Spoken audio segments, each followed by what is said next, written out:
Good morning, children. The next chapter, lesson 5. What is moral action?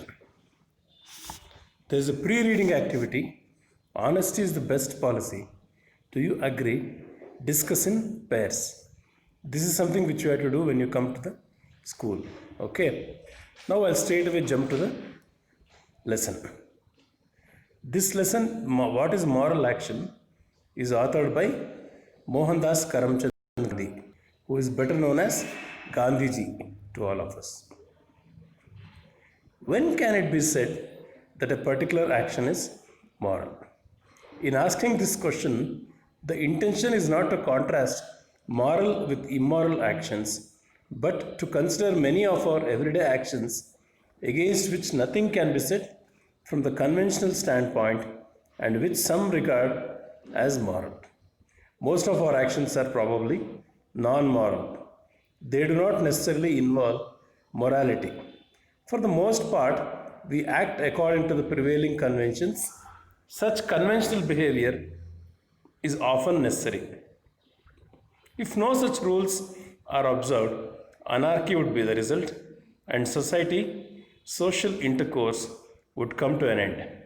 Still, the mere observance of custom and usage cannot properly be called morality. Here, the author Mohandas Karamchand Gandhi, he is talking about moral actions or morality. He is differentiating between morality and something which is immoral. A moral act must be our own act, must spring from our own will. If we act mechanically, there is no moral content in our act. Such action would be moral if we think it proper to act like a machine and do so. For in doing so, we use our discrimination. We should bear in mind the distinction between acting mechanically and acting intentionally. It may be moral of a king to pardon a culprit, but the messenger bearing the order of pardon plays only a mechanical part in the king's moral act. But if the messenger were to bear the king's order, considering it to be his duty, his action would be a moral one. How can a man understand morality who does not use his own intelligence and power of thought, but lets himself be swept along like a log of wood by a current? Sometimes a man defies convention and acts on his own with a view to doing absolute good. Such a great hero was Wendell Phillips. Addressing an assembly of people, once he said, "Till you learn to form your own opinions and express them, I do not care much what you think of me." Thus, when we all care only for what our conscience says, then alone can we be regarded to have stepped onto the moral road. We shall not reach this stage as long as we do not believe and experience the belief that God within us, the God of all, is the ever-present witness to all our acts. It is not enough that an act done by us is in itself good. It should have been done with the intention to do good. That is to say, whether an act is moral or otherwise depends upon the intention of the doer. Two men may have done exactly the same thing, but the act of one may be moral and that of the other the contrary. Take for instance a man who out of great pity feeds the poor, and another who does the same but with the motive of winning prestige or with some such selfish end. Though the action is the same, the act of the one is moral and that of the other non-moral. The reader here ought to remember the distinction between the two words moral, non-moral and immoral. It may be that we do not always see good results flowing from a moral act. While thinking of morality, all that we need to see is that the act is good and is done with good intention. The result of an action is not within our control. God alone is the giver of fruit. Historians have called Emperor Alexander Great. Wherever he went in the course of his conquests, he took the Greek language and Greek culture, arts and manners, and today we enjoy the benefits of Greek civilization. But the intention of Alexander behind all this was only conquest and renown. Who can therefore say that his actions were moral? It was all right that he was termed great, but moral he cannot be called. These reflections prove that it is not enough for a moral act to have been done with a good intention, but it should have been done without compulsion. There is no morality whatever in my act if I rise early out of the fear that if I am late for my office, I may lose my situation. Similarly, there is no morality in my living a simple and unpretentious life if I have not the means to live otherwise. But plain, simple living would be moral if, though wealthy, I think of all the want and misery in the world about me and feel that I ought to live a plain, simple life and not one of ease and luxury.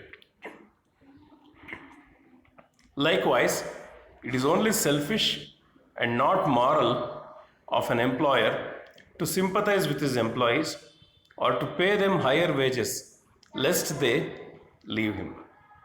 It would be moral if the employer wished them well and treated them kindly, realizing how he owed his prosperity to them. That means that for an act to be moral, it has to be free from fear and compulsion. When the peasants rose in revolt and with bloodshot eyes went to King Richard II of England demanding their rights, he granted them the rights under his own seal and signature. But when the danger was over, he forced them to surrender the letters. It would be a mistake for anyone to say that King Richard's first act was moral and the second immoral, for his first act was done only out of fear and had not an idea of iota of morality about it. Just as a moral action should be free from fear or compulsion, so should there be no self-interest behind it. This is not to say that actions prompted by self-interest are all worthless, but only that to call them moral would detract from the dignity of the moral idea.